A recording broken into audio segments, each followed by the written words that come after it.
Жил-был мальчик по имени Джимми.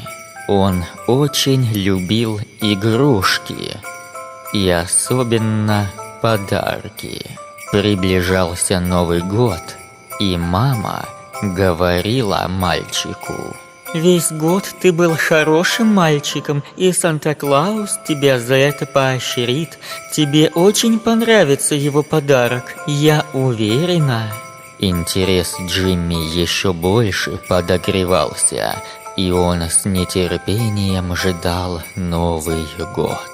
И вот настала ночь 31 декабря.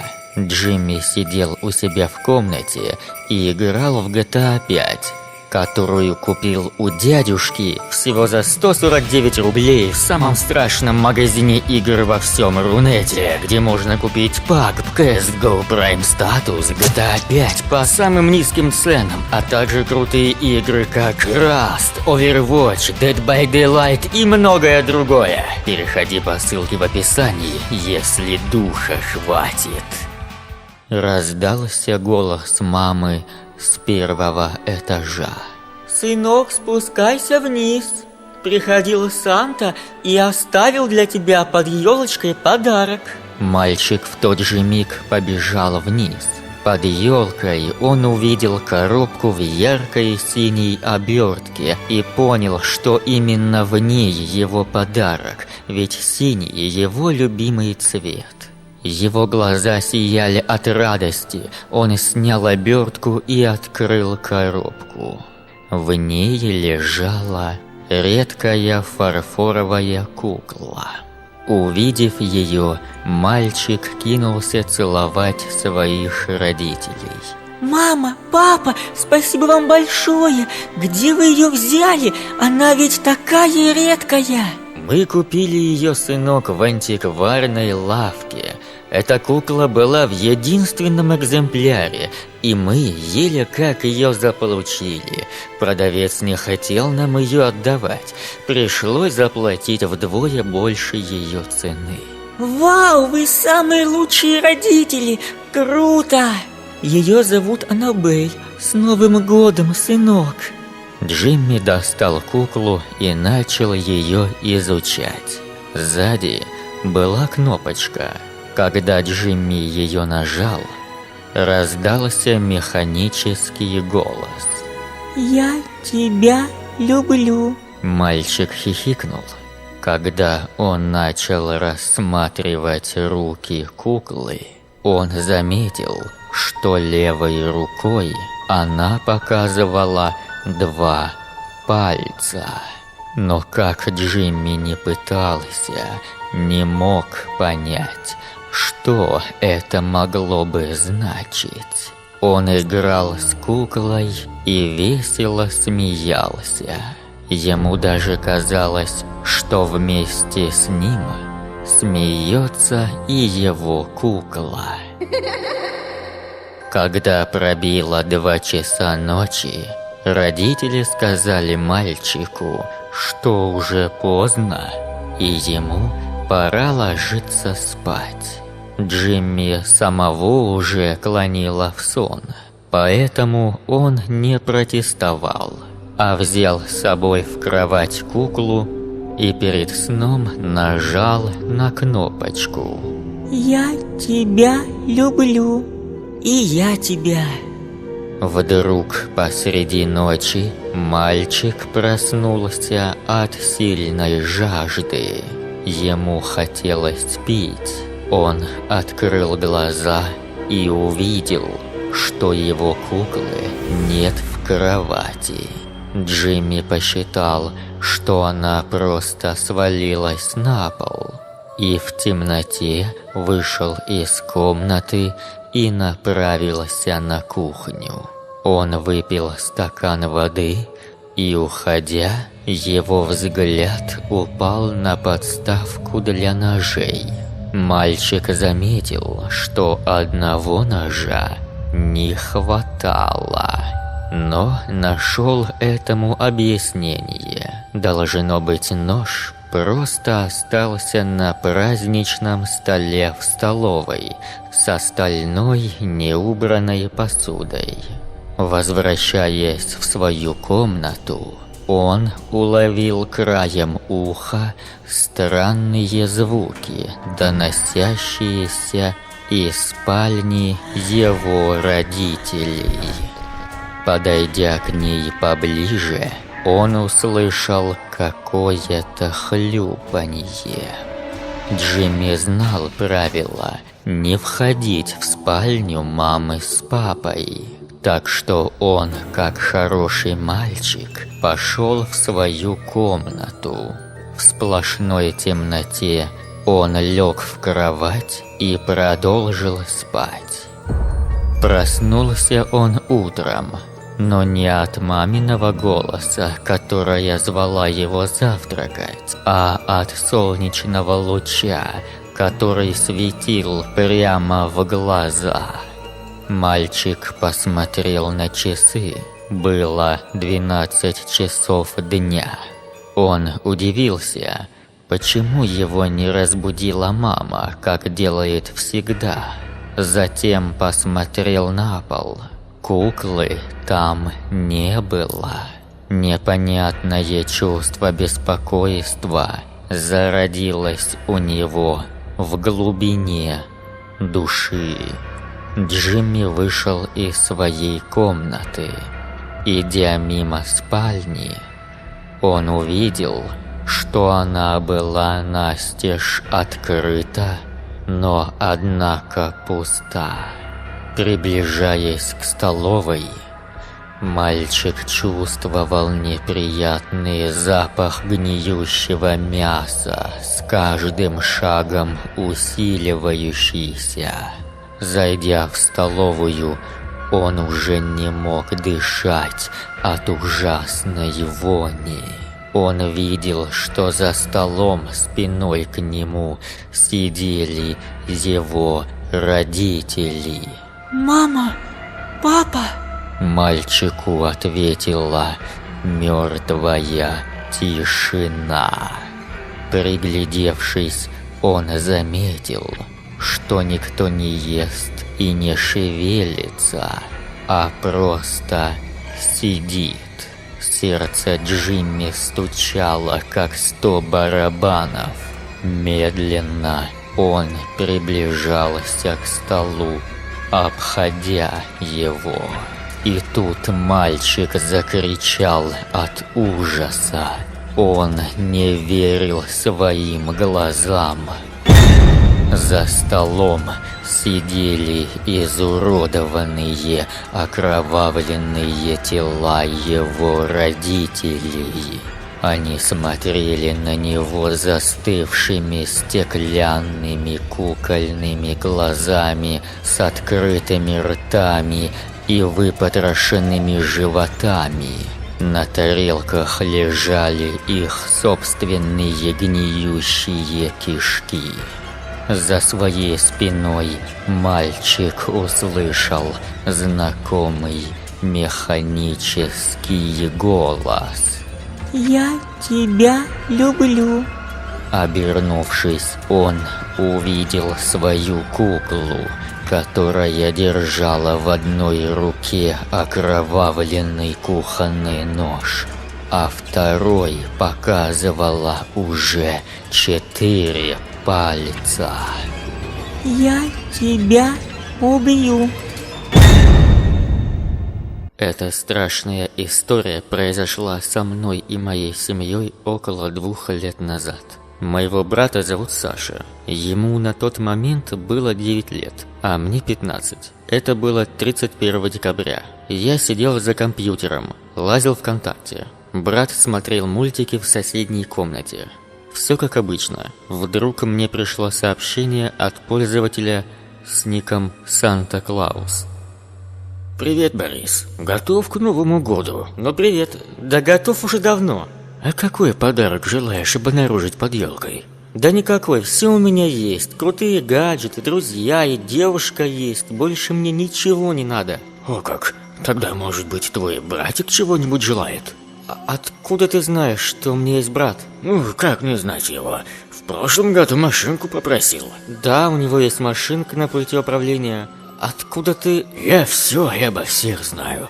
Ну так что, твоему братишке нужно что-то на Новый год? Я не знаю, пойду спрошу. Давай. Он сказал, что хочет себе новый сенсорный телефон, как у меня. Да, он не один такой, кто пожелал себе крутой телефон. А ты же хвастался, что у тебя много таких крутых гаджетов.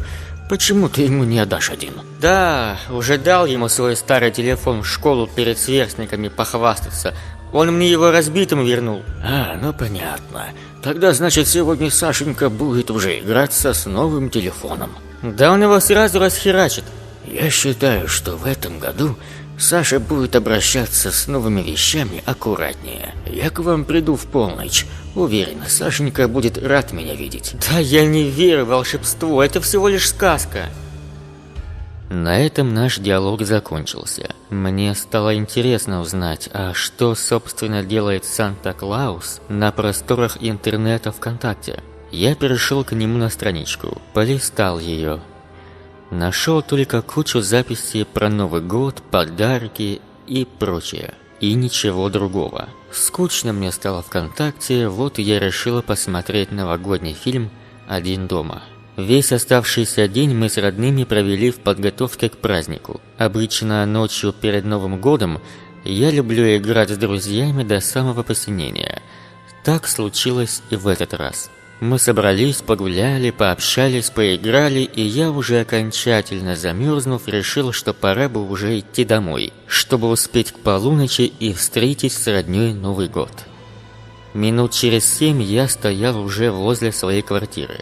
Я вошел, дал знать, что я дома, окликнул родителей, но ответа не последовало. Я вошел в гостиную, где сидели мои родители и брат. Света не было. Лишь гирлянда мигала на елке. Я нажал на выключатель и чуть не упал в обморок. Тела моих родителей были расчленены, а у брата был вспорот живот. Рядом с ним лежал новенький телефон и записка. А ты не верил в волшебство. Здравствуйте, дорогие друзья, с вами батя дядюшки. Поздравляю вас всех с Новым годом. Новый год у нас будет год свиньи. Желаю вам не быть свиньями. Прочитаю вам одну страшилку, которая называется «Санта». Новогодняя страшилка.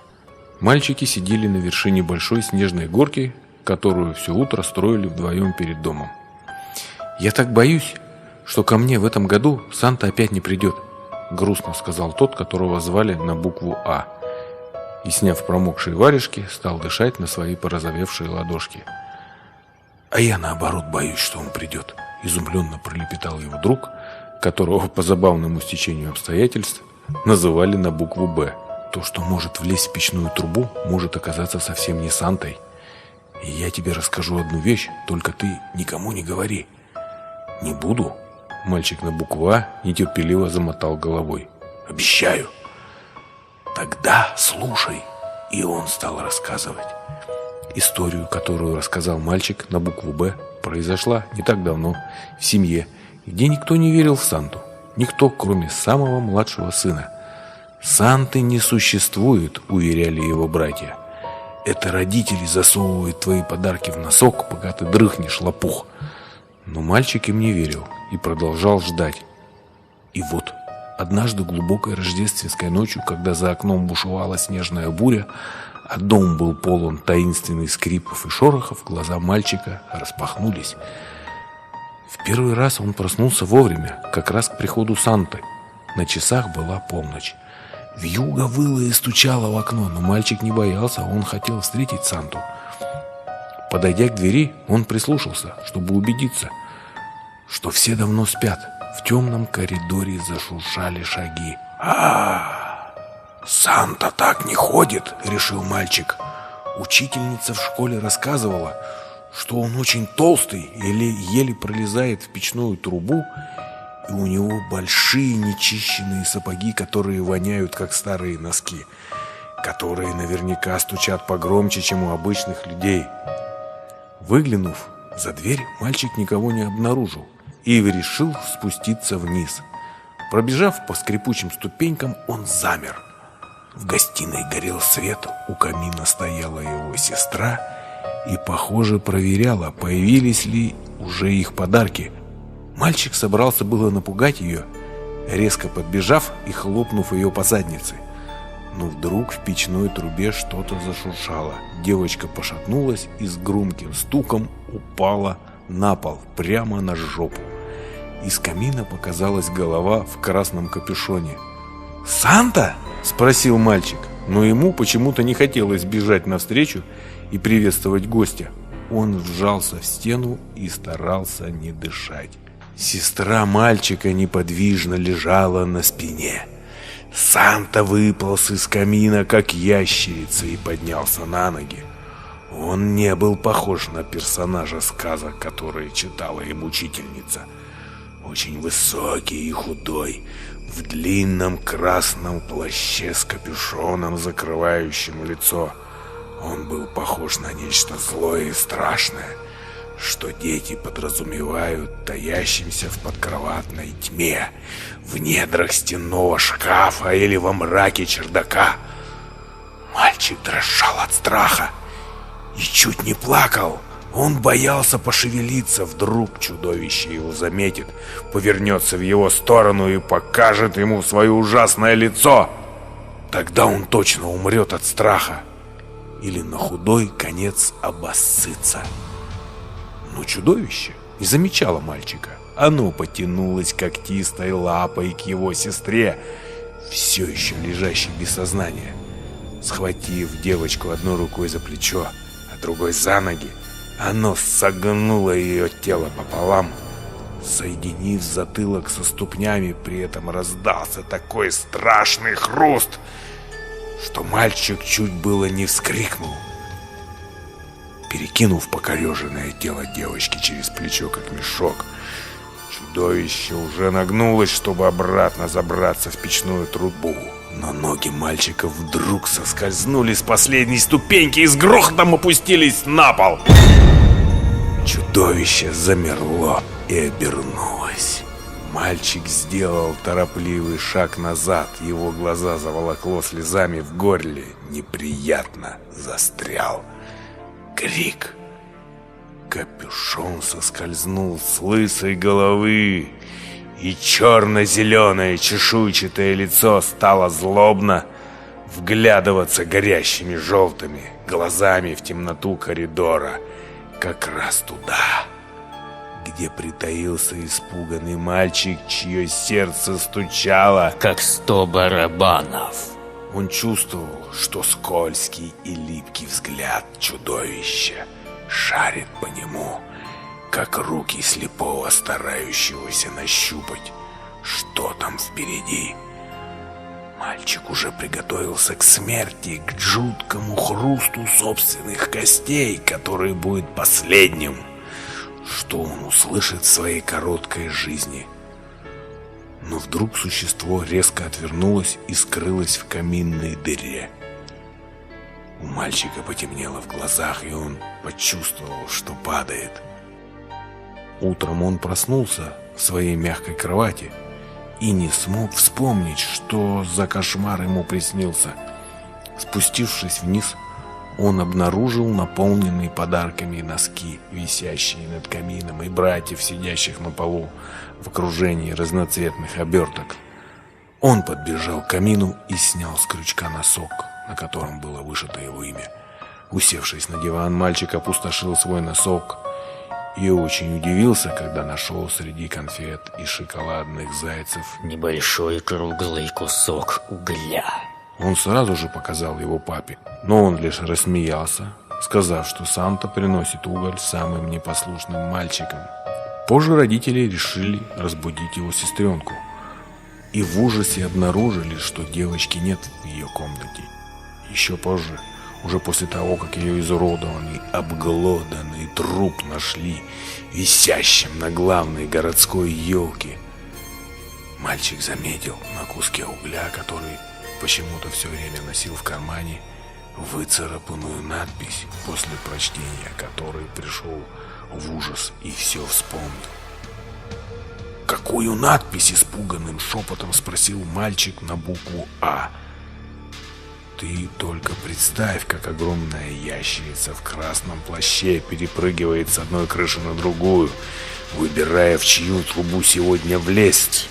Страшным голосом проговорил мальчик на букву «Б».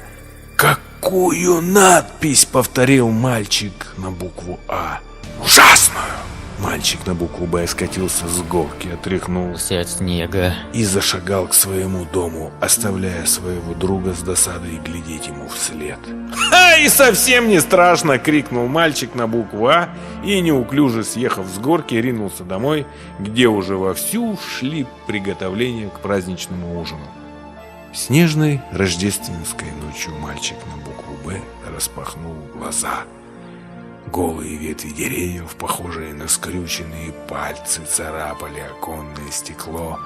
Ветер жалобно выл и скребся на чердаке. Мальчик на букву «Б» съежился под одеялом, сжав в кулаке маленький и гладкий кусочек угля, поглаживая ногтем большого пальца короткую, зловещую надпись, которую он рассматривал каждый день на протяжении прошедшего года. «Ты следующий», — прошептал он. Что-то зашуршало в печной трубе. На часах была полночь. Ну что ж, дорогие друзья, если вы еще не испугались, то Санты никакого нет, никто к нам в трубы не залазит, и подарки нам приносят наши любимые родители. С наступающим Новым годом! Всем хороших настроений, хороших подарков. Подписывайтесь на канал, ставьте свои лайки. Всем пока! С вами был батюшка Дядюшки.